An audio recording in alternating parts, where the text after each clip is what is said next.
Hello there, wizards and apprentices, and welcome back to another episode of Pleasant Junction. Or should I say, the final episode of Pleasant Junction. Or at least, of Season 1, because, as I'm sure you already know, out there in the rest of the world, most everywhere has updated to 1.19, and we are going to be resetting the server. That is right. This is the last time we're going to be standing in this shopping district, which is pretty exciting. But I have a lot to show you. So, in the last episode, we did an awesome scavenger hunt by Live Awesome, which brought us all over the server and showed off all kinds of different builds by everybody else. Today's focus, however, is going to be my builds. And we are going to see everything that I have built on the server. And we're going to start, not here, actually. We are going to start right here on the island that was my starter base. As you can see from the extremely far render distance, we are actually not that far away from the shopping district. But ignore the weirdly loaded chunks here. Either way, this was the very first place that we built. I made this little beacon thing so that people knew where to find me. And here was our first portal that we went in with Brosa. The very first indication that killing wandering traders was not okay. And I will have you know, I have since not broken my oath. I have never killed or harmed a wandering trader ever since. Anyway, across this bridge, here we go to our happy little starter base. Now, anyone watching the Crossroads series might notice a similarity between this starter base and my current shop. And that is because it's an iteration. I like to iterate on my designs and to see, how they can evolve over time.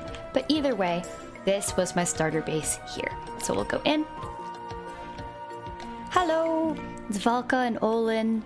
And here's Brosa's bed, my bed, and I'm especially proud of this little spiral in the floor. I think I probably could have gotten it tighter if I were to do it again. And, perhaps I'll do a similar design sometime in the future. Come through here, got some crafting stuff, vines and things. Oh, it is quite overgrown in here. And some crystals of power. Good little station for doing magic. Whoop.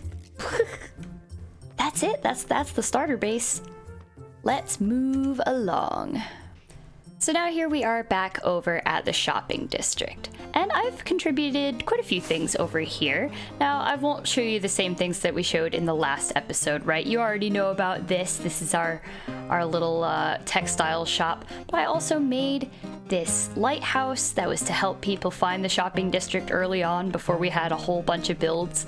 When people were coming from this direction, it was kind of hard to tell where on this giant mushroom island you should land. So this lighthouse used to be, pretty useful. And Janny actually put some redstone in it so it blinks now, which is pretty awesome. And then I had also made this little stable here. I don't even remember if I mentioned this in an episode or not, but I am really happy with the design. It's kind of wacky in terms of colors, but I made a stable just so people, if they wanted to borrow some horses, they could. We've got Radio Shack, Son of Radio Shack, Mumbo Jumbo, Gil Gallop, Moss, all the good ones. And next off over here, we have my shop. This is Wizardly Business, and honestly, I'm still so happy with this shop design. I tried to go for a very painted Victorian kind of feel and, kind of going nuts with the glow lichen because I really love how it adds detail. So, there's that. And you may have noticed this sign out here. And you may have noticed that I never, ever mentioned anything about that. So, I'm gonna remedy that in a second. Let's show off the interior of the shop real quick, and then I'm gonna explain. So yeah, in here, I haven't checked this shop in a long time. Look, I've even made some sales. But I sold all kinds of random stuff that, I usually tend to sell ground cover, moss and dirt and grass, that kind of thing. But then it also just kind of evolved into stuff Jera likes. And upstairs, nice and shadowy and kind of spooky. I don't know. I like this interior. I kind of it's kind of inspired by like Dumbledore's office type of deal, right? Where we've got all sorts of artifacts everywhere. And there used to be, huh? Why is that map invisible? That's weird. Well, anyway, here, I'm gonna sleep, but this is a good time to show you. Then in here, I've got a little, well, we planted a birch tree, ignore that. But I've got a tiny little studio apartment in here, which I find is really useful for, like, when you're trying to sleep in the shopping district. Anyway, okay, yes, I'm gonna explain this dungeon thing now. So, a while ago, like ages ago now, I was like, hey, it would be cool if I made like a kind of decked out thing. And I designed an entire game and I drew it out. I have a lot of plans like on paper and everything. The point is I made a parkour dungeon and I didn't finish it. And I didn't really record any of the building of it or anything. Any new content creator, I'm sure, has a similar story to this. This was a learning experience for me because sometimes you start a project and it's really, really huge, and then you just don't film enough of it, and then you have so much of it done, and then you don't. It just never turns into anything, and then suddenly you have a lot to show, but also not a lot to show. Anyway, it's a mess. Point is, there are 7 rooms. It's really pretty cool, and I'm really proud of it. So I'm going to show you what I have, even though it's not entirely finished, and we're just going to go through it, okay? Let's go down. So, normally, right, you drop off all your stuff.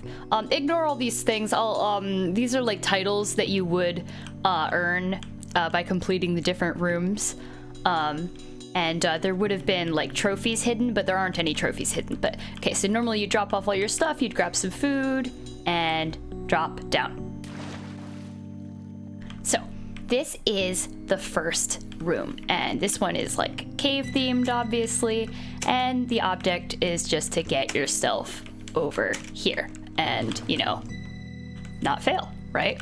And obviously you wouldn't have an elytra, you wouldn't have your boots and your armor and stuff, right? But we're just going for the sake of showing you, they said as they fell directly into the water and not going spleetily whatsoever.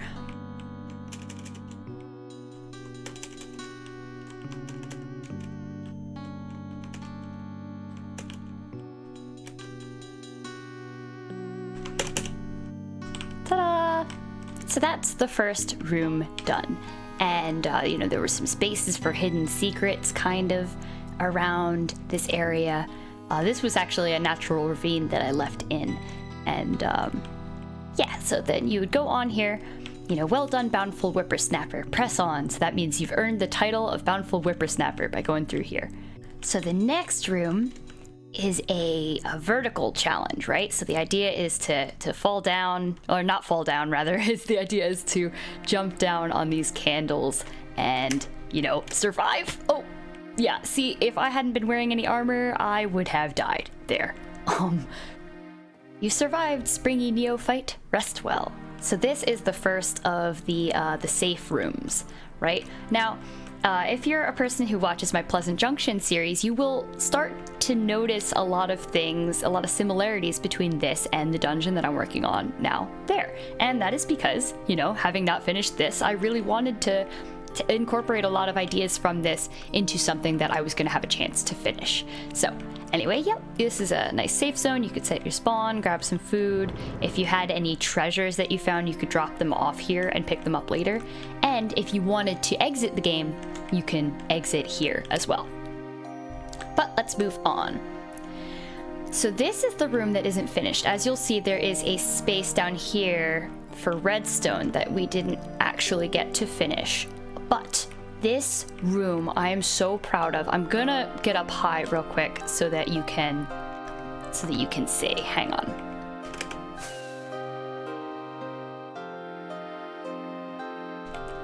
So I jumped up to the corner above the entrance here purely so that you can kind of see up high and see the room, because this is the room I am the most proud of. this room is the library. And the idea was that each of these trapdoors here would have a lava trap under it, and that they would open, you know, and that they would make the ticking of the clock sound, and the ticking of the clock vibe and feeling. So let's jump down.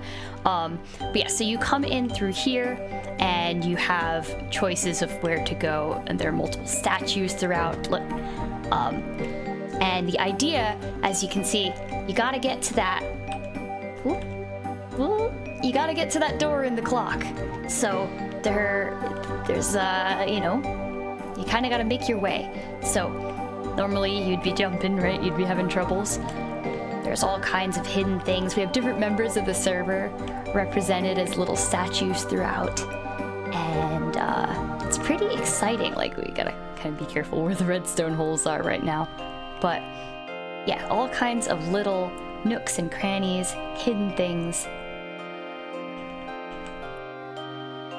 And now I'm not even gonna show off, because I've put in some secrets and some traps, but I'm also like literally gonna reuse some of these ideas that I didn't get to use in future dungeons, because you know, no one got to see them. So I'm not gonna show you all of the secrets that I put in here. But suffice to say, this room is complicated, and you know, it would have been cool to see it come to fruition. I'm not gonna lie, I have regrets that it didn't get finished, but you know, what are you gonna do? You live, you learn, right? But the aesthetics of this room, anyone who's played any of the Harry Potter computer games might recognize some of the vibe. I was definitely going for a very, like, oh, look, they're sporty. Going for a very Hogwarts library type of vibe here. So anyway, you get through this area one way or another. You get through the book section, and then you come over here to the stairs. And then you make it up to part 2 of this room, which is the outer edge, right, where you have to go along these edges and make it up to the clock face, because you can't go this way. I tested it, you can't. But anyway, yeah, you make your way over here. It's just fake. And you do this, and it's really difficult without using your elytra, so I'm going to be using my elytra, but I promise you it is all possible.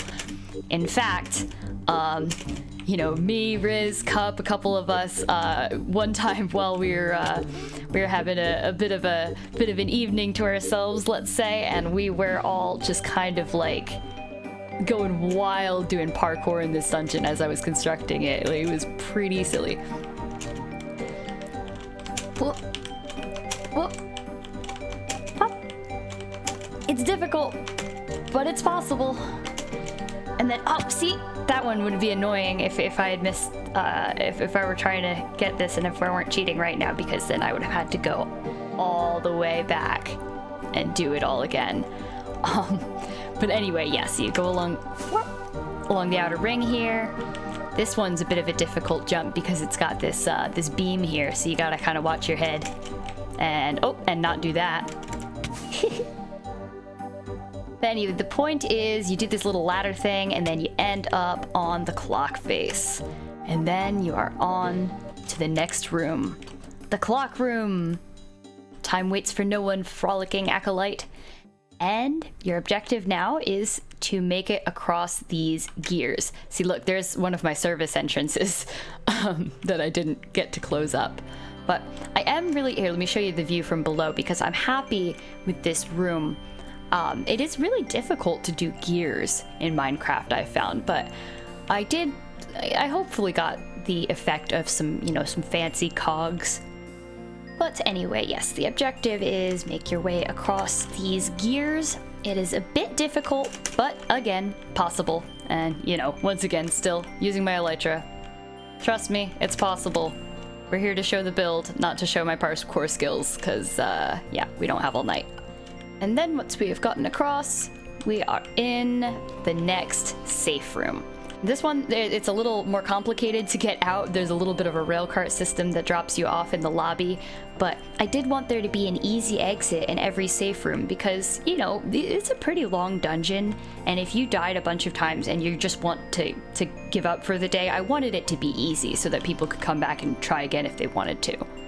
But anyway, here we are in the Amethyst room, and this one is fun. This one, you know, you gotta get up through there, and the only way up is to jump on the various crystals. And there's a specific path that I recall.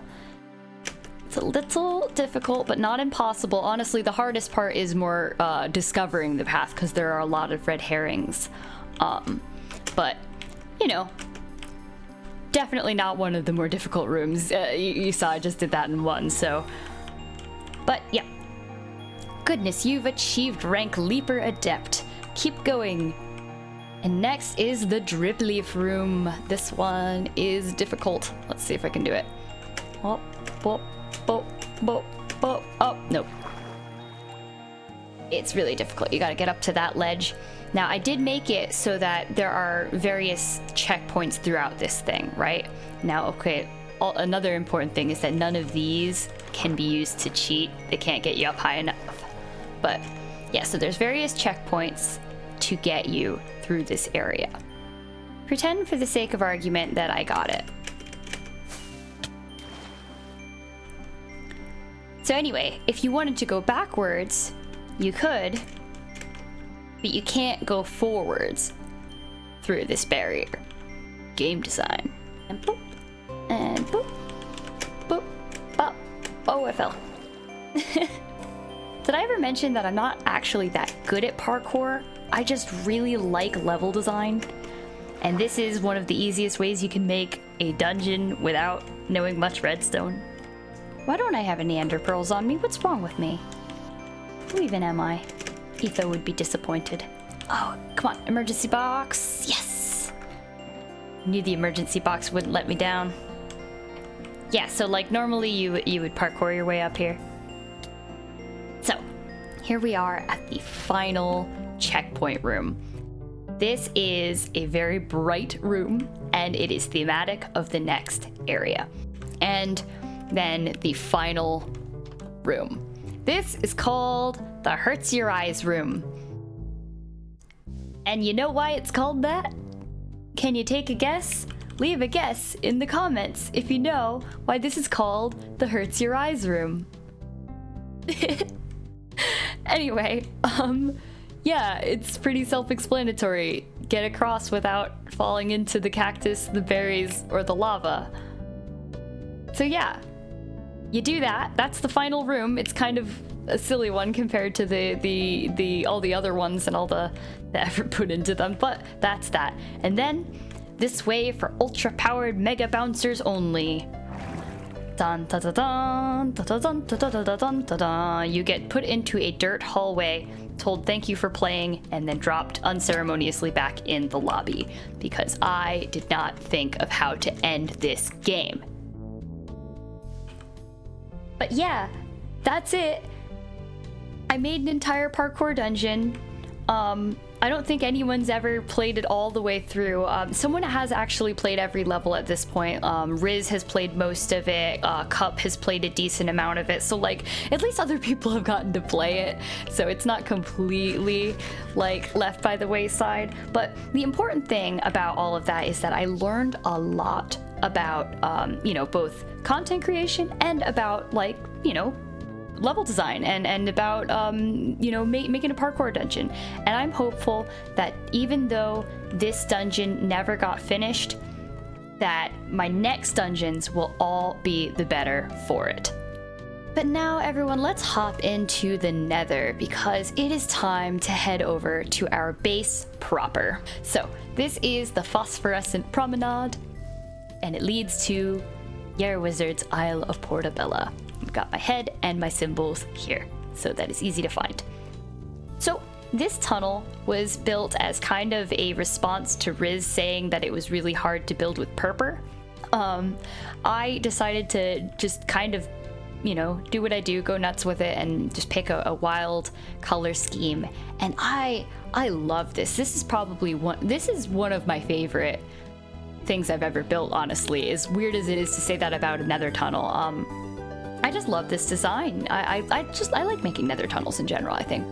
This video is just gonna be me saying how happy I am with my builds, but I guess that is what you do at the end of a season. You just look back and you get chuffed to bits, right? But you come to the end of here, and then it starts to turn sort of mushroomy and night sky-y, right? I've got the black concrete up above to kind of make it look dark, and come through here. I love that we're in a basalt biome because these particles really add a lot to this area. I think it makes it a lot more magical. But, so you head through here, and I'm actually gonna, before we go in here, I'm gonna show you really quickly the Guardian farm, because this is Cup's Guardian farm, and I actually helped him with a little bit of it. I never finished it, but I also never showed you the design, so I'm just gonna show you really quickly. Ta-da! Cool walls! See? I was supposed to do more for this. Like, see, the floor is like half done, or like I started making some kind of floor design that I hadn't, it was like half baked, but the walls are really the part that I'm proud of. Like these are some good walls, if I do say so myself. So, we go through the portal now to the Isle of Portobello. So, I know I mentioned this earlier on in the season, but one thing I really wanted to do with this portal is have it open up in a very sort of enclosed, almost secret feeling space. Inspired by, I actually was lucky enough to get to go to Italy in January of 2020, believe it or not, just before everything went crazy. And there were so many little alleys, little nooks and crannies like this, where you just kind of felt like you were going into another world. And as you exit this and start into this alley, you're sort of not quite aware of the scale of what's around you. And I enjoy that. For whatever reason. Like, you can start to see the really big stuff that I built up there, but you can't quite see it all at once. And I love that. And I feel like people a lot of times put a portal in a really big central location. That works really well a lot of the time. Portals are cool. But I feel like they can also work this way here, like a little secret. But anyway, let's talk more about the builds. Now, this little square around the portal, this was the first stuff that I built on this island, right? So first we have the Isle of Portobello Shipping Company, which is my storage room to this day. Yeah, we've got everything I need, got all my chests. And up here, this was my bedroom for a good while before I built a nicer place. You know, just kind of chilling here. We've got a little easy way to jump out onto the docks. And out here is the docks, right? And so you can start to see how it connects to everything, because I put a lot of paths throughout this whole area to connect everything. But we've got our shipping dock, and then this was the first ship I ever built in Minecraft. This really big one here. I'd built some smaller boats before, but never anything very large like this. So, you know, even though I never put the sails on it, of course, because, you know me and finishing things in this season, I'm still incredibly happy with how it ended up turning out, and I think it really does bring the dock area together. But since we're flying, let's fly out again and show off the island itself. And I'm sure we're gonna get some replay footage in here too. But check it out. So, this whole area here is my little city. So, we'll go from down here now, which is sort of on the other side of the dock. You can come around the outside. Here is old Flappers. He's up there. Here, let's go to sleep real quick. Anyway, let's make our way up the alley. So each one of these either has an aesthetic purpose, like this one, you know, because you could see in the windows, or if you can't really see in the windows, it has a useful purpose. Like in here, I've got some sunflowers, so I can real quick get some yellow dye. I've got a very silly looking cocoa bean farm. These two are actually connected, and it has some netherwort growing. So, gotta use my space wisely. And in this building, we have Jera the person making Minecraft videos. Moving up, moving along, we have the Shady Alchemist, which is an inn that I made. And Yeah, once again, don't remember what I showed, don't remember what I didn't, but I was really trying my hand at some armor stand posing here. You know, we've got, you know, all our friends hanging around. I meant to add more people. Jenny's not meant to be sitting alone. There was meant to be more people hanging around here, but, you know, just never got around to adding as many armor stands. And honestly, for the lag's sake, it's probably better that I didn't. And up here, we've got a little Easter egg. Look, we've got Abby and the crew from Crew Crafting hanging out up here. Are we even allowed to be here? Shh, this place has good sits. And in here we have a bookstore. There's chickens everywhere still. I think that's Riz's fault, maybe, or maybe Cup's, maybe both of them. And as we come up here, we can start to see, look, you can sort of see the inn a little better. And I'm gonna explain that. But you get up to the top of this hill and we start to see different areas where we can branch off, right? We can go that way toward the big thing. We can go up here, and then up here branches as well, right? You can head down back here to the docks.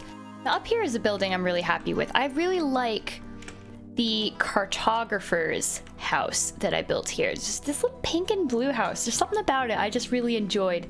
Wanted to show it off in particular. And in it, you can see, hello, this is where the cartographers live and work. Oh, see, these maps didn't get messed up. That's weird. I wonder what happened to the other maps. Anyway, we continue up here. Up, up, up, and up. And this is where the cathedral is. And this cathedral I didn't finish. It's kind of a blight in my soul because I built it, I designed it based off of the Florence Cathedral, which you should look up what that building looks like if you're not familiar, because it's really gorgeous. And I kind of went off of the color scheme of it, but I didn't. It's a scale that is really not great for the Florence Cathedral. I think the Florence Cathedral probably requires a much larger scale than what I've done here, so I just was never happy with it, and because of that, I just never finished it. So it's kind of a blight on my soul, and we are going to ignore it starting now. And now I know the mega build is kind of hard to ignore, but we are gonna circle back down here, and we are gonna go through this way, actually. Zoom. To the lower half and to the southern dock, because there are two docks on this building, or on this island.